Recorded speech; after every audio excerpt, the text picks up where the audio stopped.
भाग 1। कोलकाता की सुबह और एक अजीब मुलाकात। कोलकाता की सर्द और धुंध भरी सुबह थी। मैं, तपेश रंजन मित्तर, या जिसे सब टॉप से कहते हैं, उस समय प्रेसिडेंसी कॉलेज में पढ़ता था। हर रविवार की सुबह मेरे जीवन की सबसे खास घड़ी होती, जब मैं अपने काकू प्रदोष चंद्र मित्तर उर्फ फेलुदा के साथ बैठता। किताबें, अखबार, चाय और ढेर सारी जिज्ञासाएं, यही हमारा कार्यक्रम होता। उस रविवार को भी हम ड्राइंग रूम में बैठे थे। फेलुदा हमेशा की तरह विदेशी जासूसी पत्रिका पढ़ रहा था और मैं उसके बगल में बैठा एक पुराने अपराध उपन्यास में खोया था। तभी दरवाजे की घंटी बजी। मैंने दरवाजा खोला तो देखा, सामने एक सज्जन खड़े थे, अधेड़ उम्र के, नीला स्वेटर पहने। उनके साथ खड़ा था एक 10-12 साल का लड़का।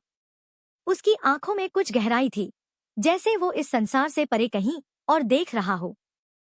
क्या यह प्रदोष मित्तर का घर है? सज्जन ने विनम्र स्वर में पूछा।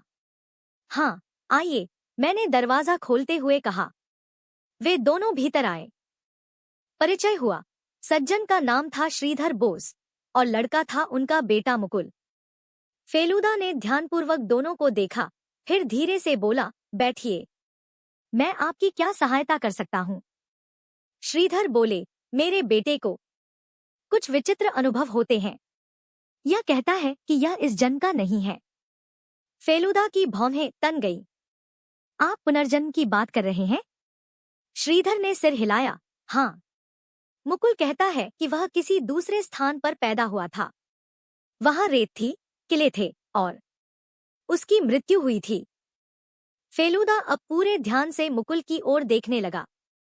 वह लड़का शांत बैठा था, लेकिन उसकी आंखें कहीं और लगी थी, जैसे वह कमरे में होते हुए भी कहीं दूर था। क्या तुम बता सकते हो, मुकुल, वह जगह कहाँ थी? फेलुदा ने धीरे से पूछा। मुकुल की आवाज बेहद हल्की किंतु स्पष्ट थी। वहां रेत थी, बहुत रेत, और एक किला था, सोने जैसा। मैं वहां मारा गया था। कमरे में सन्नाटा छा गया। मैंने हौले से पूछा, क्या वह किला राजस्थान में था?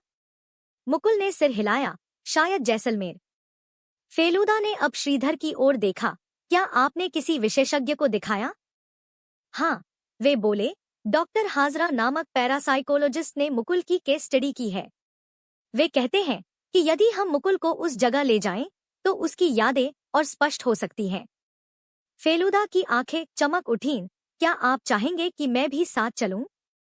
श्रीधर पहले थोड़ा चौंके, फिर बोले, अगर आप चलेंगे तो मुझे बहुत राहत